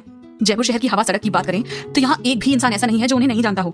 यहाँ तक कि जब उनके पास पेशेंट्स अपनी फाइनेंशियल प्रॉब्लम्स के साथ आते थे तो दादाजी बिना किसी फीस लिए ही उनका इलाज किया करते थे और दवाइयों के पैसे भी दिया करते थे। दादाजी एक अच्छे इंसान थे और मुझे पता है कि बड़े अंकल आप भी वैसे ही हैं, इसीलिए आप इतने गुस्से में रिएक्ट कर रहे हैं। ये सच है, ये सच है। कहते हुए अनन्या के बड़े अंकल मुस्कुराए, लेकिन ये मुस्कान उनकी आंखों तक नहीं पहुंची। सब कुछ मैंने जीवन क्लिनिक के लिए किया है। ये जगह पहले रितिका के पास रह गई थी क्योंकि मैं अस्पताल में थी, लेकिन अब जब मुझे डिस्चार्ज मिल गया है और मैं ठीक हूँ, तो क्या बड़े अंकल आपको नहीं लगता कि मुझे वापस आना चाहिए? अनन्या ने हल्की मुस्कान के साथ पूछा। रितिका गुस्से में कांपते हुए किनारे की तरफ खड़ी हो गई। रोते हुए उसने पुकारा, डैड। लेकिन उसके डैड ने उसे अनदेखा कर दिया और उन्होंने अनन्या को देखकर कहा, बेशक। अनन्या ने अपने हाथ जोड़ते हुए धीरे से कहा, थैंक यू अंकल। बड़े अंकल ने कुछ नहीं कहा, वो मुड़े और चले गए। ये देखकर अनन्या की आंटी भी जल्दी से उनके पीछे चली गई। रितिका ने अनन्या की तरफ देखा और उस पर उंगली उठाई। वीडियो को तुरंत डिलीट करो, उसने ऑर्डर देते हुए कहा। जब तक वो उसे अपनी आंखों से नहीं देख लेती वो अच्छा फील नहीं कर सकती थी। अनन्या ने आराम से अपना सिर उठाया और रितिका की तरफ देखा। फिर उसने सवाल पूछते हुए कहा, मैंने कब कहा कि मैं वीडियो डिलीट कर रही हूँ? इतना ही नहीं, मैंने ये भी नहीं कहा था कि मैं इसे अपलोड नहीं कर रही। लेकिन अगर तुम जीवन क्लिनिक या दादाजी की इमेज और रेपुटेशन को बर्बाद नहीं करती हो तो वीडियो कभी अपलोड नहीं किया जाएगा। नहीं तो। फिर से रितिका की आंखें शौक से खुली रह गईं, जैसे वो अनन्या को जिंदा निगलना चाहती हो। अनन्या, तुम्हारा क्या मतलब है? अनन्या आराम से मुस्कुराई। ये बिल्कुल वैसा ही है जैसा सुनाई दे रहा है। इस कहानी में आगे क्या होगा जानने के लिए सुनते रहिए पॉकेट एफएम। आप सुन रहे हैं एक लव स्टोरी मृतिका के साथ सिर्फ पॉकेट एफएम पर। रितिका गुस्से में जीवन क्लिनिक से बाहर निकली। उसके डैड और मॉम ज्यादा दूर नहीं गए थे, वे बस क्लिनिक से बाहर ही खड़े थे। इसलिए रितिका सीधे उनके पास दौड़ी और गुस्से से चिल्लाते हुए बोली, डैड, अनन्या ने हमसे झूठ बोला था, उसका वीडियो डिलीट करने का कोई इरादा नहीं था। डैड, उसने आपको धोखा दिया था, जल्दी से वापस अंदर जाओ और उसे जीवन क्लिनिक से बाहर निकालो। बड़े अंकल ने घूमकर रितिका को एक और थप्पड़ मारा। इस बार रितिका पहले से भी ज्यादा हैरान थी। वो अपने डैड को घूरते हुए बोली, डैड, आपने मुझे फिर से क्यों मारा? तुम पागल और बेवकूफ हो। तुम इतने सालों में अनन्या से दब गई हो और तुम में उससे लड़ाई करने की काबिलियत भी कभी नहीं थी। भले ही तुम्हारे हाथों में अच्छे कार्ड्स क्यों ना हो, फिर भी तुम बुरा ही खेलोगी। तुम्हारे पास उसका क्या काम है? अपनी बेटी पर चिल्लाने के बाद बड़े अंकल गुस्से में चले गए। रितिका तुरंत रोने लगी। वो मुझे क्यों ब्लेम कर रहे हैं? क्या मैं उनकी बेटी नहीं हूँ? ये बहुत गलत है कि वो हमेशा अनन्या की तारीफ करते हैं। वो उसकी इस तरह से मदद क्यों कर रहे हैं? उसने अपनी माँ को देखते हुए कहा, मैं ये सवाल करूंगी कि क्या अनन्या उनकी नाजायज संतान है? रितिका की माँ ने उसे गुस्से से देखा और उसे पीठ पर मारते हुए कहा, तुम क्या बकवास कर रही हो? तुम्हारे डैड सच में बहुत गुस्सा हैं कि तुमने अनन्या को फिर से जीवन क्लिनिक सौंप दिया। रितिका ने रोते हुए कहा, लेकिन डैड जानते थे कि मुझे कभी भी मेडिसिन पसंद नहीं थी और मुझे आयुर्वेदिक दवाइयों को देखकर सिर में दर्द होता है। फिर भी उन्होंने मुझे पढ़ने के लिए मजबूर किया। उन्होंने लगातार अनन्या की तुलना मुझसे की। अनन्या के बारे में क्या अच्छा है? एक अनाथ जिसे कोई नहीं चाहता। अगर डैड ने थोड़ी सी कोशिश की और आर्यन अंकल को बाहर कर दिया तो मुझे अनन्या के सामने परेशान नहीं होना पड़ेगा। बड़ी आंटी ने परेशान होकर रितिका की ओर देखा और कहा, ऋतु, ये काफी है। तुम्हारे डैड बस गुस्सा हैं। आखिरकार तुम्हारे पास इस बार इतना अच्छा मौका था, फिर भी तुमने उस पाउडर का यूज करके इसे बर्बाद कर दिया। सबसे बुरी बात, तुम्हें अनन्या ने पकड़ लिया। तुम थोड़ी ज्यादा सावधान क्यों नहीं रह सकती थी? रितिका ने अपने पैरों पर जोर दिया और जवाब दिया, मुझे इसकी बिल्कुल उम्मीद नहीं थी कि वो इसे ढूंढेगी। मरीज पहले से ही जा चुका था और वो उनका पीछा नहीं कर सकती थी। ऐसा भी नहीं था कि वो उसे एक नजर से पहचान जाती। बहुत हो गया, हमारे पास अभी भी बहुत टाइम है। हम अभी भी नहीं जानते कि आखिर में ये किसे मिलेगा। बड़ी आंटी ने दिलासा दिया, जब तुम घर पहुंचो तो तुम अपने डैड के सामने अपना सिर नीचा करके माफी मांग लेना। आज जो कुछ भी हुआ मैं उससे समझौता नहीं करने वाली, मैं बदला लूंगी, रितिका ने कहा और अपने आंसू पोंछे।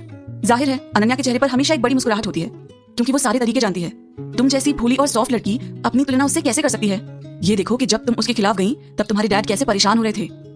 बड़ी आंटी अनन्या से नफरत करती थी और वो नफरत में बोली, अनन्या एक चिपके रहने वाले कीड़े की तरह क्यों थी जिसे दूर नहीं किया जा सकता था? हम उसे जीवन क्लिनिक नहीं दे सकते, हालांकि ये एक चलता हुआ क्लिनिक है और फिर इसकी कीमत 80 करोड़ है। कौन इस तरह से एक चलता हुआ क्लिनिक चलाना चाहता है? जो पेशेंट्स यहाँ बार बार आते हैं वे ज्यादातर गरीब होते हैं। हम उनसे कितना पैसा कमा सकते हैं? हमें इस जगह को बहुत पहले ही बेच देना चाहिए था। तभी एक पुरानी जीप क्लिनिक के बाहर आकर रुकी, जिसने रितिका का ध्यान अपनी ओर खींच लिया। जैसे ही उसने अपनी नफरत भरी नजरें वहां से हटाई, जीप का दरवाजा खुल गया और एक लंबा चौड़ा आदमी बाहर निकल आया। वो दिखने में हैंडसम था, लेकिन वो काफी कूल और रौबदार लग रहा था। हालांकि उसने सिर्फ एक पीले रंग की टी शर्ट और एक नॉर्मल पैंट्स पहन रखी थी और वो काफी क्लासी और डिसेंट लग रहा था। रितिका उसे देखकर तुरंत हैरान हो गई। वाह, कितना हैंडसम आदमी है। उसने अपनी लाइफ में इतने अच्छे दिखने वाले आदमी को पहले कभी नहीं देखा था, स्पेशली ऐसी रौबदार पर्सनैलिटी वाला। ये आदमी एक एवरेज आदमी की तरह नहीं दिखता था। वो यहाँ पुरानी हवा सड़क में क्या कर रहा था? क्या वो जीवन क्लिनिक आया था? रितिका ने फिर से पुरानी जीप की तरफ देखा। इस बार उसने इसे और ज्यादा ध्यान से देखा और उसे पता चला कि नंबर प्लेट एक मिलिट्री नंबर प्लेट थी। हे भगवान, ये आदमी एक मिलिट्री बैकग्राउंड से था। तभी उसे समझ आया कि उनकी पर्सनालिटी इतनी रौबदार क्यों थी। जब उसने पहली बार उस पुरानी जीप को देखा तो अभी जो कुछ भी हुआ था रितिका वो सब भूल गई। उसे बस इस बात का पछतावा था कि वो उस समय जीवन क्लिनिक के अंदर क्यों नहीं बैठी थी। रितिका की माँ ने अपनी बेटी की नजरों को देखा और फिर उस आदमी को भी देखा। उनकी आंखें तुरंत शॉक्ड हो गईं और वो रितिका के हाथ पर मारते हुए बोली, ये वही है जो अनन्या के अस्पताल के कमरे में भागता हुआ उसके पति होने का दावा कर रहा था। रितिका ने अपनी माँ की ओर शक की नजर से देखा और कहा, क्या आप कह रही हैं कि ये आदमी अनन्या का पति है? अनन्या का इतना हैंडसम पति कैसे हो सकता है? ये झूठ है। एक अच्छा दिखने वाला आदमी कभी अनन्या में दिलचस्पी नहीं ले सकता। वो सच में उसी का पति है। यहाँ तक कि अगर वो एक भूत भी बन जाए तो भी मैं उसे पहचान लूंगी। बड़ी आंटी गुस्से में बोली कि वो उस आदमी को फंसाने और झपटने के लिए तैयार रहे और उसे पैसे देने के लिए मजबूर करे। मुझे उसे पूछना है कि वो कौन है। उसने अनन्या के पति होने का दावा क्यों किया? क्या जीवन क्लिनिक की वजह से उसने ऐसा किया था? माँ, रितिका ने रोते हुए अपनी माँ को गले लगा लिया। फिर एक अजीब से एक्सप्रेशन देते हुए उसने कहा, आपको ये कैसे लगता है कि इस तरह से सवाल पूछकर उससे सही जवाब मिल जाएंगे? कौन जानता है, ये आदमी भी वीर की तरह हो सकता है। तो तुम कह रही हो कि अनन्या ने उसे क्लिनिक को प्रोटेक्ट करने में मदद करने के लिए काम पर रखा है? बड़ी आंटी ने हैरानी से पूछा। हाँ, और अगर ऐसा है तो हमें कोशिश करनी चाहिए और इस आदमी के साथ काम करना चाहिए, लेकिन इससे पहले हमें उसे ठीक से टेस्ट करने की जरूरत है। जैसे ही रितिका ने सिद्धार्थ को जीवन क्लिनिक में अंदर जाते हुए देखा, उसने अपना फोन निकाला और कॉल किया। रितिका के जाने के बाद कीर्ति बहुत खुश हुई और खुशी से नाचने लगी। उसने फिर अनन्या की ओर इज्जत से देखा और कहा, अनन्या तुम बहुत अच्छी हो। जिस तरह से रितिका ने तूफान मचाया वो लगभग गुस्से से फट गई होगी। हाँ, ये बहुत अच्छा था। अनन्या थोड़ा मुस्कुराई। तुमने ये नहीं देखा कि वो उस दिन किस तरह अकड़ रही थी जब किसी पेशेंट ने उसे एक मिरेकल डॉक्टर कहा था? उसको एक मिरेकल डॉक्टर भूल जाओ। अनन्या के पास बैठते ही कीर्ति ने कहा। उसने फिर शांति से कहा, बस फिर मुझे लगा कि तुम मुझसे उस वीडियो को डिलीट करने के लिए कहने वाली थी। मैं ऐसा कैसे कह सकती हूँ? जैसे ही मैं वीडियो को डिलीट करती हूँ तो वो लोग जरूर अपनी बात से पलट जाएंगे। अनन्या ये तो नहीं कह सकती थी कि वो अपने बड़े अंकल के परिवार को 100% समझती है, लेकिन उसे पता था कि वो आसानी से अपनी बात से पलट जाएंगे। वैसे तुमने अपने टीचर के बारे में क्यों नहीं पूछा? कीर्ति को लगा कि आर्यन सिंह के ठिकाने के बारे में जानकारी हासिल करने के लिए वीडियो का यूज करने का ये अच्छा मौका है। अनन्या ने अपना सिर हिलाया और बोली, ये बेकार है। इस कहानी में आगे क्या होगा जानने के लिए सुनते रहिए पॉकेट एफएम। आप सुन रहे हैं एक लव स्टोरी मृदविका के साथ सिर्फ पॉकेट एफएम पर। मेरे बड़े अंकल होशियार हैं। मैं पहले ही आज अपनी लिमिट तक पहुंच गई हूँ। यहाँ तक कि अगर मैंने इसे आगे बढ़ाया तो मुझे सिर्फ जीवन क्लिनिक मिलेगा। इसलिए हमारे रिश्ते को बर्बाद करने का कोई मतलब नहीं था। आखिरकार वे सभी दादाजी के परिवार का एक हिस्सा हैं। बेशक वो अपने टीचर के बारे में पूछना चाहती थी, लेकिन वो जानती थी कि वो लापरवाही से ऐसा नहीं कर सकती। अगर वो सावधान नहीं होती तो वो अपने दुश्मन के सामने खुद को रिस्क में डाल सकती थी। लेकिन ये जरूरी नहीं कि उसके बड़े अंकल भी उसके दुश्मन थे। तुम्हारे बड़े अंकल एक मुस्कुराते हुए टाइगर की तरह हैं। उनकी नजर मुझ पर इतनी तेज थी कि मेरे पैर कांप गए। ये अच्छा किया कि तुमने मुझे बैठकर सब रिकॉर्ड करने के लिए कहा। रितिका ने अपना डर जताते हुए कहा, मेरे टीचर के साथ उनका रिश्ता हमेशा एक प्यार करने वाले भाई के जैसा अच्छा रहा है। उन्हें आमतौर पर अपनी पत्नी और बेटी बुरे लोगों की तरह काम करते हुए मिलते थे और बाद में फिर वो मेरे टीचर पर गुस्सा करते थे। वो माफी मांगकर अच्छे आदमी भी बन जाया करते थे। इस कारण मेरे टीचर ने कभी भी उनके और उनके परिवार के साथ झगड़ा करने की परेशानी नहीं उठाई। इसलिए वो अब भी जीवन क्लिनिक के बारे में पूछते हैं। कुछ देर रुकने के बाद अनन्या ने कहा, मैंने पहले ही अपने टीचर के बारे में पुलिस को फोन कर दिया है। पुलिस ने बताया है कि मेरे टीचर आखिरी बार अजमेर शहर में एक कॉन्फ्रेंस में दिखाई दिए थे। इसलिए ऐसा नहीं लगता कि मेरे बड़े अंकल इन सब में शामिल हैं। लेकिन ये पूरी तरह से इस संभावना को खत्म नहीं करता है। जब दोनों लड़कियां बातें कर रही थी तब क्लिनिक का दरवाजा अचानक खुला। कीर्ति ने तुरंत हाथ हिलाया और जोर से चिल्लाया, सॉरी, आज हमारा क्लिनिक नहीं खुला है। लेकिन एक पल बाद कीर्ति की आंखों को जोर का झटका लगा। उसने बिना पलक झपकाए उस मेहमान की ओर हैरानी से देखा। अनन्या ने जैसे ही उस अंदर आए हुए आदमी को देखा तो वो भी थोड़ी सहम गई थी। एक पल के लिए उसे भी ये लगा कि ये एक भ्रम है। सिद्धार्थ को इतना ही पता नहीं था कि अनन्या कहाँ रहती थी, बल्कि वो ये भी जानता था कि उसका क्लिनिक कहाँ है। सब कुछ बहुत मिस्टीरियस होता जा रहा था। जैसे कि सच को घने कोहरे ने ढक दिया हो और वो बहुत नीचे तक छिप गया हो। अनन्या ने खड़े होकर सिद्धार्थ की तरफ देखा। तुम यहाँ क्यों आए हो? सिद्धार्थ बहुत शांत लग रहा था। उसने बस उसके बोलते हुए होठों को देखा और काफी अट्रैक्टिव आवाज में कहा, मैं तुम्हें घर ले जाने के लिए आया हूँ। अपनी पिछली कुछ मीटिंग्स के बाद अनन्या ने ये पहले ही सीख लिया था कि चुप कैसे रहना है। उसे कोई फर्क नहीं पड़ता चाहे वो आदमी कुछ भी बोले। लेकिन उसके बगल में खड़ी कीर्ति को एक बार फिर से झटका लगा। वो अनन्या को घर ले जाने के लिए यहाँ आया है? क्या उनका कोई रिश्ता है? कीर्ति ने अपनी बड़ी गोल आंखों से अपनी दोस्त की ओर देखा। उसकी क्यूरियोसिटी बहुत ज्यादा बढ़ चुकी थी, लेकिन अनन्या ने आदमी की आंखों में घूरना जारी रखा, जैसे उनकी नजरों और हवा के बीच बिजली चमक रही हो। चिंगारियां उड़ने लगी और हवा में अजीब सी घुटन महसूस हुई। कीर्ति ने अपना हाथ बढ़ाकर धीरे से अनन्या के हाथ पे रख दिया। अनन्या सच्चाई में वापस आ गई और कीर्ति की उलझन भरी नजरों को देखती रही। उसने फिर शांति से समझाया, ये वही आदमी है जिसके बारे में मैंने तुम्हें बताया था, वो जो अचानक मेरे कमरे में चला आया और मेरे पति होने का दावा कर रहा था। क्या तुमने उसे पहले देखा है? उसकी अच्छी दोस्त होने के नाते कीर्ति को यकीन था कि वो जानती होगी कि अनन्या डेटिंग कर रही थी या मैरिड थी। कीर्ति ने अपना कुछ टाइम लिया और सारी चीजों को अच्छे से समझा और फिर वो बोली, मैंने पहले सोचा था कि जो आदमी तुम्हारे कमरे में आया था वो आदमी मिलिट्री से था, लेकिन मैंने ये ध्यान नहीं दिया कि वो तुमसे मिलने आया था। मैंने कभी सोचा नहीं था। अनन्या चुप रही। कीर्ति ने अपना हाथ अनन्या की ओर बढ़ाया और उसे कंधे पर थपथपाते हुए कहा, अनन्या तुमने जैकपॉट मार लिया है। तुम अपनी अच्छी किस्मत की वजह से ही इतने अच्छे आदमी से मिली हो। अनन्या के होंठ थोड़े से हिले और वो बोली, ये सब नकली है, फिर जल्दी करो और इसे असली बनाओ, उसे गले लगाकर अपना बना लो, ये बहुत ही अच्छा मौका है। कीर्ति ने गिड़गिड़ाते हुए बोला। अनन्या थोड़ी शॉक थी और वो बोली, तुम उसे अपना बना सकती हो। कीर्ति ने तुरंत अपना सिर हिला दिया और तुरंत मना करते हुए बोली, मैं ऐसा कैसे कर सकती हूँ? वो तुम्हारा पति है। एक लड़की अपनी फ्रेंड के पति के साथ नहीं खेल सकती है, नहीं तो वे दोनों इलेक्ट्रिक शॉक में जल जाएंगे। अनन्या चुप रही। कीर्ति दवाइयों के टेबल के पास खड़ी थी और उसने अनन्या को उसकी दवाइयों को साफ करने में मदद की, लेकिन तब से लेकर अब तक उसकी नजरें अनन्या और सिद्धार्थ पर ही टिकी रही। वो लड़का और लड़की एक तरफ बैठे थे, बिना कुछ कहे एक दूसरे को घूर रहे थे। लड़की सुंदर और तेज थी, जबकि लड़का हैंडसम और शांत था। वो दोनों बहुत अट्रैक्टिव थे और एकदम परफेक्ट मैच की तरह लग रहे थे। इससे कोई फर्क नहीं पड़ता था कि वे मैरिड थे या नहीं थे। अगर कीर्ति अनन्या की जगह होती तो उसे कोई परवाह नहीं होती कि मिस्टर सिद्धार्थ सच में उसके पति हैं या नहीं। उसके इतने अच्छे लुक्स होने के कारण वो पहले उसे किस करती और फिर बाद में उससे बात करती। इस आदमी के साथ न होना और उस पर हक ना जताना सच में गलत था, लेकिन वो समझ गई कि अनन्या अलग है। वो किसी बेवकूफ की तरह अच्छे दिखने और एहसान जताने वालों पर कभी भरोसा नहीं करेगी। कीर्ति पीछे मुड़ी और खुद ही हंसने लगी। इस बीच अनन्या ने अपनी आंखें झपकाई और उस आदमी को घूरती रही जो उसके सामने था। ऐसे तो वो बस चुपचाप बैठा था, पर फिर भी वो बहुत अट्रैक्टिव लग रहा था। वो जानती थी अगर वे इस तरह एक दूसरे को घूरते रहे तो ये कभी खत्म नहीं होगा। इसलिए अनन्या ने थोड़ा सोचा और पहले बोलने का फैसला किया, मेरे पास सच में तुमसे बात करने के लिए बहुत कुछ नहीं है। मेरे पास कहने के लिए सिर्फ वही 3 चीजें हैं। आप कौन हैं, आप खुद को मेरा पति क्यों कह रहे हैं और मेरे घर से बाहर निकलो। सिद्धार्थ के लिप्स थोड़े से मुड़े क्योंकि वो अनन्या को अपनी गहरी और तीखी नजर से देखता रहा और उसने एक शब्द भी नहीं कहा। अनन्या ने एक गहरी सांस ली और आगे कहा, मुझे शांत और चुप आदमी पसंद नहीं है। चाहे मैंने अपनी याददाश्त खो दी हो और अगर मैंने तुमसे शादी की हो तो भी मैं अब आपकी पत्नी के रूप में नहीं रहूंगी और ना ही तुम्हारे साथ एक ही छत के नीचे रहूंगी। मैंने मैरिज रजिस्ट्रार ऑफिस जाकर डिवोर्स लेने का फैसला किया है। उसकी आवाज शांत थी, लेकिन उसने साफ जाहिर किया कि वो डिवोर्स लेना चाहती थी। सिद्धार्थ ने मुस्कुराते हुए अचानक अपने हाथों को फोल्ड कर लिया। उसने बस यही जवाब दिया, ठीक है। वो सच में काफी कम बोलने वाला इंसान था। क्या इस ठीक है का मतलब वो मान गया था या नहीं? जैसे ही अनन्या उस आदमी के रिएक्शन पर सवाल उठा रही थी, उसी टाइम कुछ और आदमी क्लिनिक पहुंचे। 4 आदमी और एक औरत ने क्लिनिक में एंटर किया। 3 आदमी लंबे चौड़े थे और भयंकर एक्सप्रेशंस के साथ बहादुर और पावरफुल दिखाई दे रहे थे। इस बीच औरत थोड़ी बूढ़ी और कमजोर दिख रही थी। इस कहानी में आगे क्या होगा जानने के लिए सुनते रहिए पॉकेट एफएम। आप सुन रहे हैं एक लव स्टोरी मृदविका के साथ सिर्फ पॉकेट एफएम पर। क्योंकि एक थोड़ा बूढ़ा आदमी उसकी व्हील चेयर को धक्का देते हुए अंदर लाया था।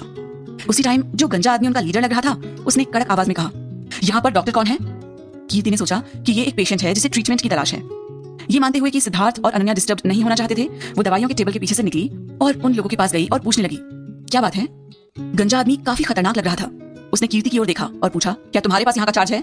आदमी के चेहरे पर खतरनाक एक्सप्रेशंस देखकर कीर्ति डर गई और उसने अपना सर हिलाते हुए कहा, नहीं, लेकिन अगर आपको कोई प्रॉब्लम हो तो आप मुझसे बात कर सकते हैं। इन लोगों को देखकर लग रहा था कि वे यहाँ कोई परेशानी खड़ी करने आए थे। क्या ये जानबूझकर किया गया था?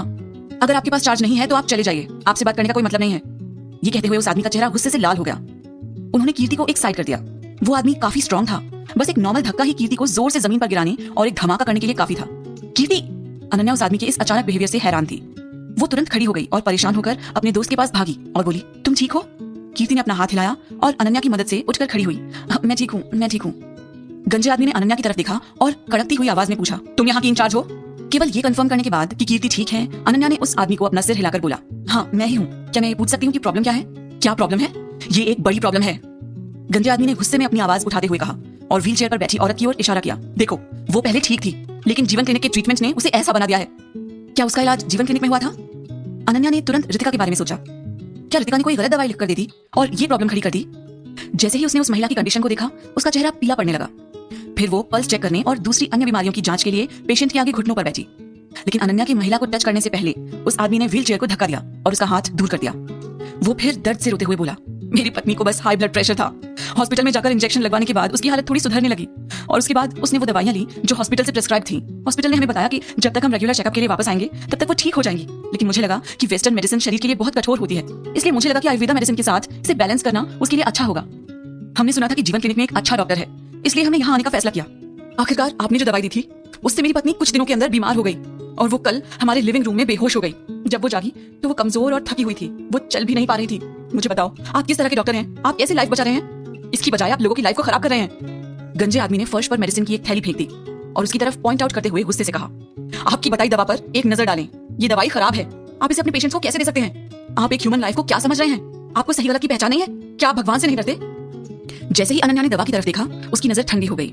दवा वास्तव में थोड़ी खराब लग रही थी, लेकिन उसे देखकर ऐसा नहीं लग रहा था कि वो जीवन क्लिनिक से दी गई हो।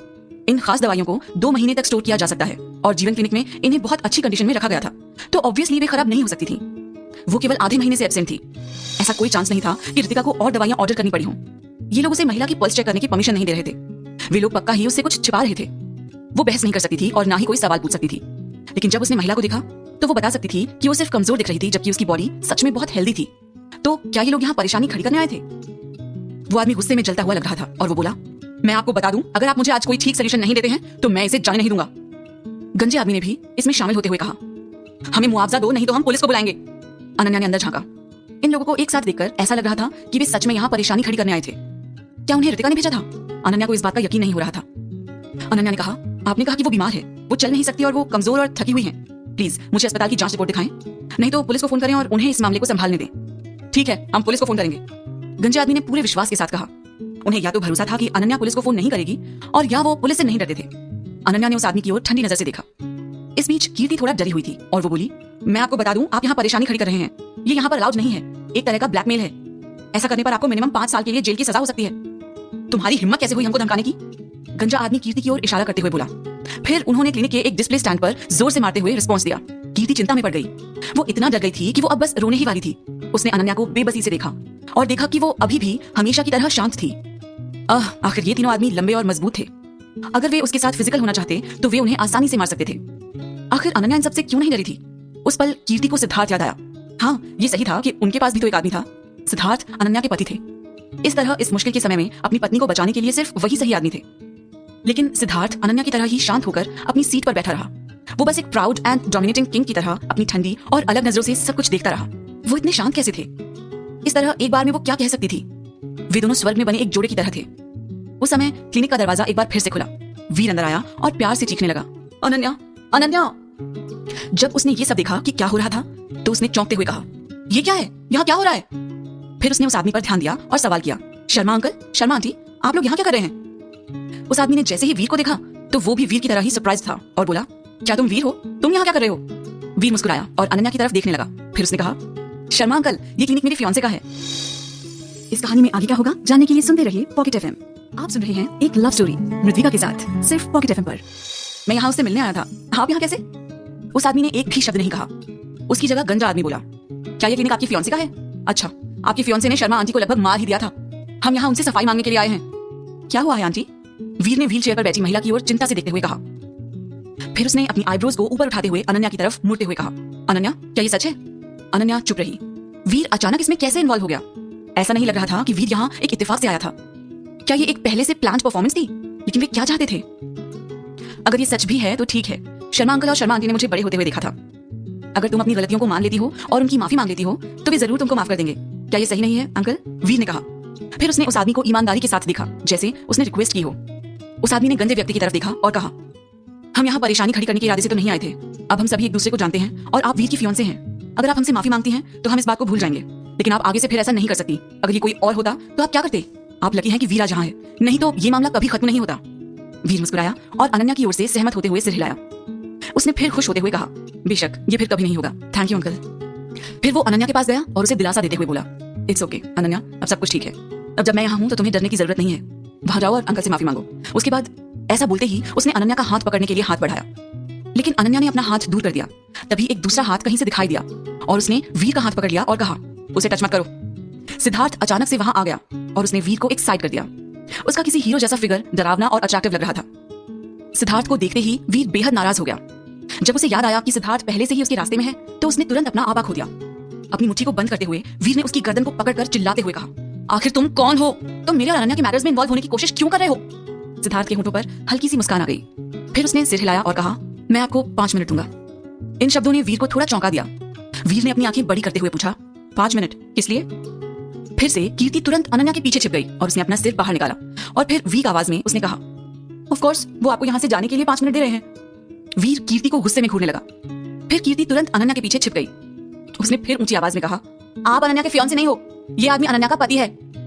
वीर ने तुरंत नफरत से जमीन पर पैर मारे और सिद्धार्थ की ओर देखकर गुस्से से बोला, तुम्हारे लिए तो अनन्या मुझे कभी मना नहीं करेगी। तुम हैंडसम लड़के, क्या तुम जानते हो कि मैं कौन हूँ? तुम एक औरत के लिए मुझसे लड़ने की हिम्मत कैसे कर रहे हो? तुम्हारी ऑब्वियसली मरने की इच्छा है। मैं तुमको चेतावनी दे रहा हूँ, अगर मैं ये चाहता कि तुम मर जाओ तो मैं इसे आसानी से कर सकता था, समझे? उसने बेहद डराते हुए धमकी दी। वीर इस तरह से पागल कभी नहीं था, बल्कि वो तो खुद सिद्धार्थ से थोड़ा डरता था। लेकिन इस बार वीर बेहद गुस्से में था। अपनी बात खत्म करने के बाद वो उस गंजे आदमी के साथ खड़ा हो गया था और उसने अपना सिर हिलाया। ऑब्वियसली वो सिद्धार्थ को ये बताने की कोशिश कर रहा था कि गंजा आदमी और बाकी लोग उसके लोग थे। फिर उसने अनन्या से कहा, अनन्या मैं सच में तुम्हें पसंद करता हूँ, जल्दी करो और बताओ कि मैं तुम्हारा कौन हूँ और ये आदमी कौन है। अनन्या इंसल्ट फील कर रही थी, इसलिए वो कुछ नहीं बोल सकी। वो समझ गई कि क्या चल रहा था। आज जो हंगामा हुआ वो सब नकली था। वीर ने इन लोगों को एक शो दिखाने के लिए हायर किया था ताकि वो अनन्या को उसे अपना फियांसी मानने के लिए फोर्स कर सके। जब आराम से काम नहीं हो पाया तो वो धमकियों का यूज करने वाला था। लेकिन अगर ये सब खिंचता रहा तो अगली बार वो किन तरीकों का इस्तेमाल करेगा? अचानक अनन्या को एहसास हुआ कि वो सिद्धार्थ को तलाक नहीं दे सकती। लेकिन वो नहीं जानती थी कि सिद्धार्थ का मकसद क्या था, पर फिर भी वो उसे सही लग रहा था। एटलीस्ट वो उससे उतनी परेशान नहीं थी जितनी वीर से थी। इसके अलावा अगर ऐसा नहीं होता तो उसे किसी एक से छुटकारा पाने के लिए किसी एक को चुनना पड़ता, तो वो सिद्धार्थ को ही चुनना पसंद करती। एटलीस्ट वो देखने में हैंडसम था। मुझे लगता है कि जिस दिन मैंने हॉस्पिटल से डिस्चार्ज लिया था उसी दिन तुमको बता दिया था कि मैं पहले से ही मैरिड हूँ और मेरा कोई फियांसे नहीं है। ये मेरे पति हैं, सिद्धार्थ। अनन्या ने सिद्धार्थ की बाह पकड़कर कहा। अनन्या को निराशा से देखते हुए वीर की नजरें ठंडी हो गईं। थोड़ी देर तक उसे घूरने के बाद वो अचानक मुड़ा और गुस्से से बोला, अनन्या ऐसा नहीं है कि मैं तुम्हें छोड़ना चाहता हूँ, लेकिन तुम बहुत ज्यादा हार्टलेस हो। आखिरकार तुमने इस बात को भी ध्यान में नहीं रखा कि हमारे बीच क्या है। अंकल ने वीर की तरफ दुखी होते हुए देखा और फिर गुस्सा होते हुए कहा, आप वीर के फियांसे नहीं हैं और आपने उनके साथ गलत किया है, तो ये मामला खत्म नहीं हुआ है। हम दूसरों को आप जैसी बुरी लड़की से दुखी नहीं होने देंगे। गंजा आदमी तुरंत इंसल्ट करते हुए बोला, आप सेंसलेस महिला हैं। फिर उसने अपने पीछे खड़े 2 आदमियों को गुस्से से इशारा करते हुए कहा, भाइयों इस पूरी जगह को तोड़ दो। चलो देखते हैं कि क्या उसके पास हिम्मत है पैसे के लिए दोबारा किसी की जान को खतरे में डालने की। इस कहानी में आगे क्या होगा जानने के लिए सुनते रहिए पॉकेट FM।